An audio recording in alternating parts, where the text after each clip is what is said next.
Please help me welcome our final inductee of the night into the Bass Fishing Hall of Fame, Mr. Gary Yamamoto.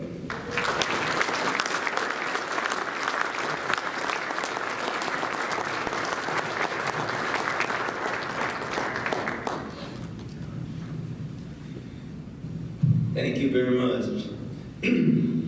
I would have, if someone told me that I'd be standing in front of 200 people speaking, especially since I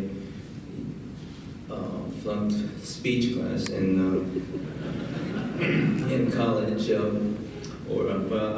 really didn't flunk it. I just tried to stay away from it as much as possible.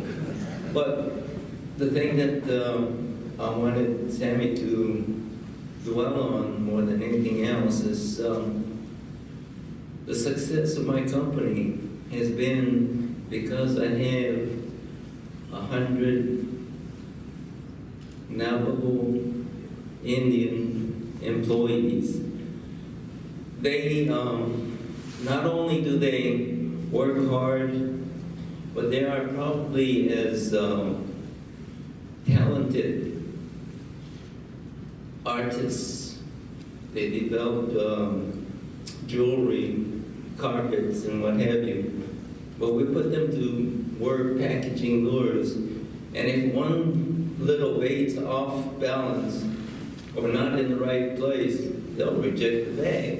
And I say, you're losing me money. But as Johnny Morris knows, our products come in beautiful packages. It's always nice. And there is no rejects in any one of those bags.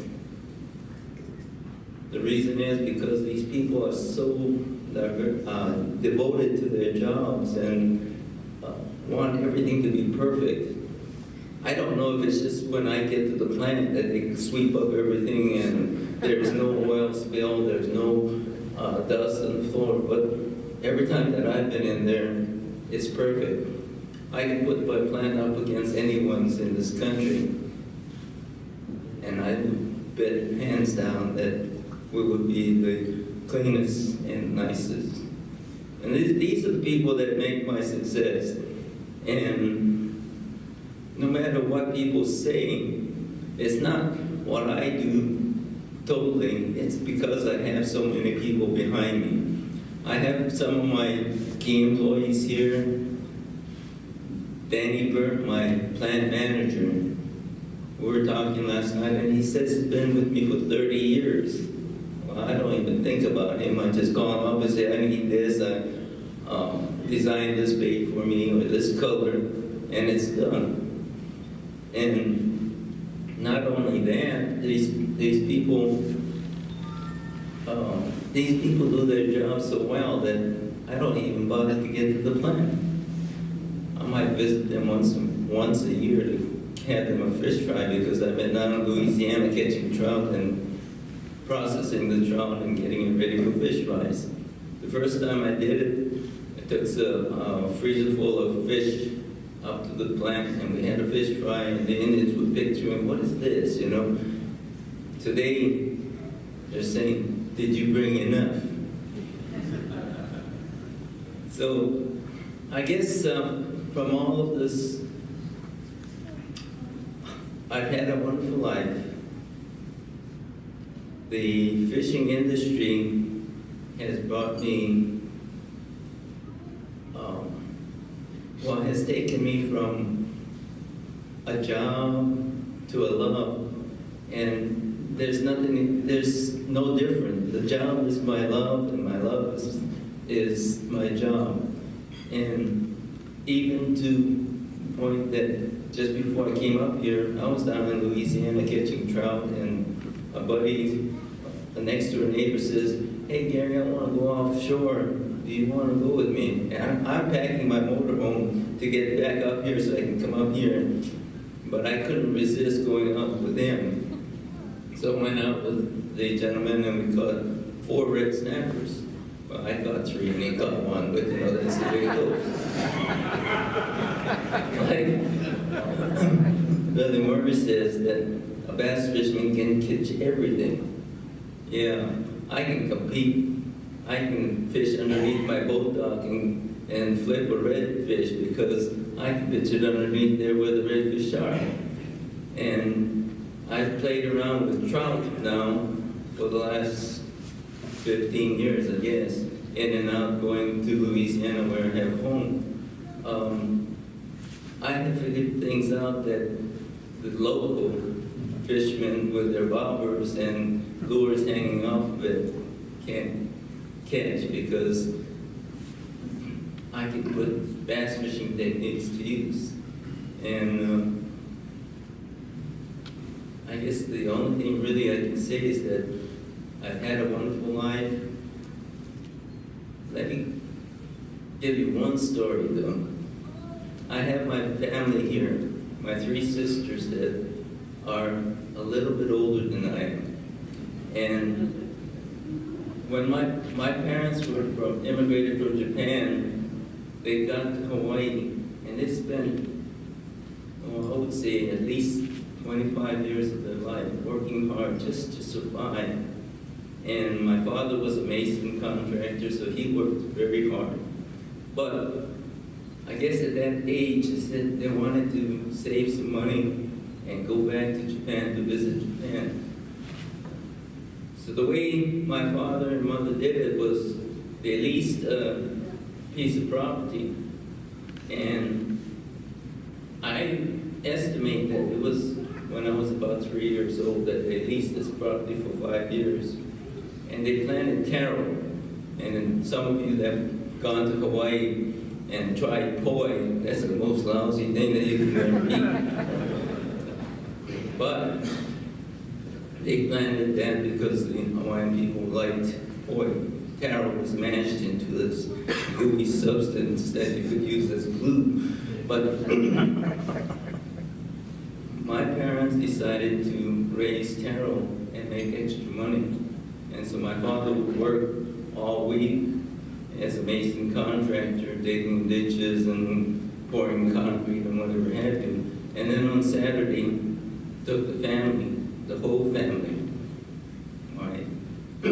my older brother and 3 sisters. And I think they can attest to the fact that they had to work, but I was only 3 years old. So when I think back now, I would never let my son take a cane pole and go down to the river half a mile away without anybody with him. But my mother let me do that because I was going there to catch fish for dinner. And everything that come up was for dinner next week. And the reason I can estimate that it was somewhere when I was 4 years old that I did this is because when I got to 5 years old and went to kindergarten, I found out there was a boogeyman down there in the woods. And I didn't want to go down there anymore. But they can attest to the fact that they had to work in the taro patch, getting into the mud, planting this taro, and then at harvest time pulling them out. And all I had was a cane pole and a bucket and a worms to go down to the rivers and catch fish.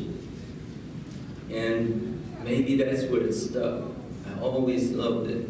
All through high school, I fished, I caught fish, and the first income I ever had was I caught mullet, and some of you know what mullet is. They're trash fish. But in Hawaii, at that time, my mother sold those mullet for $1 a pound.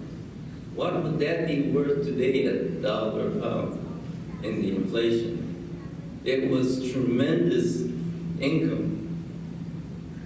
But so I earned a living, or I earned, quote, expense money by fishing. Then I went to college and the Air Force and everything else. And I didn't start bass fishing until I was 37 years old.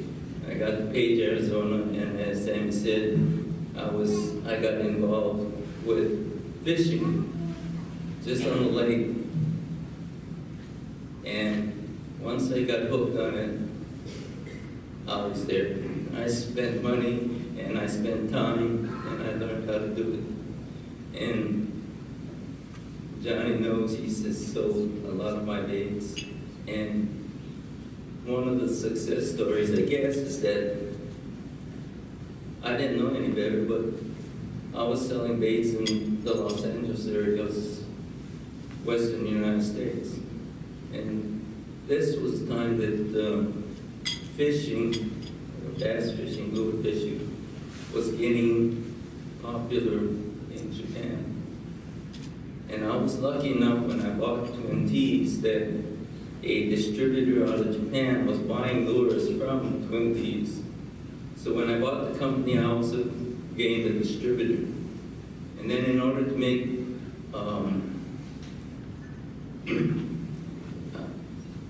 the reason I got another distributor was because this distributor did not want my little girls that I liked very much. So I ended up with 2 distributors in Japan, and I was one of the first to get into Japan and sell lures. And I spent 10 years of my manufacturing life selling everything to Japan. 90% was going to Japan, 10% to the Western United States.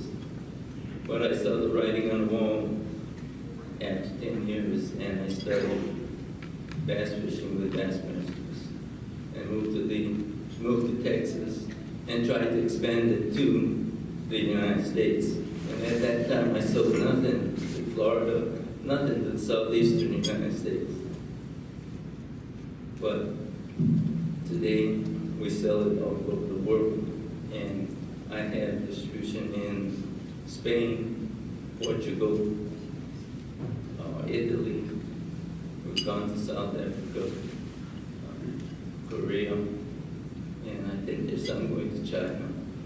And when I say the other part of the world, I know the Canadians are buying some too. So. Oh, forgetting one thing, Mexico buys some products. So we are worldwide, and I guess I've enjoyed traveling to all those countries. But now, I'd rather not travel there. I'd rather go down to Louisiana and just fish. Anyway, thank you very much for everything. I am really thrilled to be inducted into this Hall of Fame.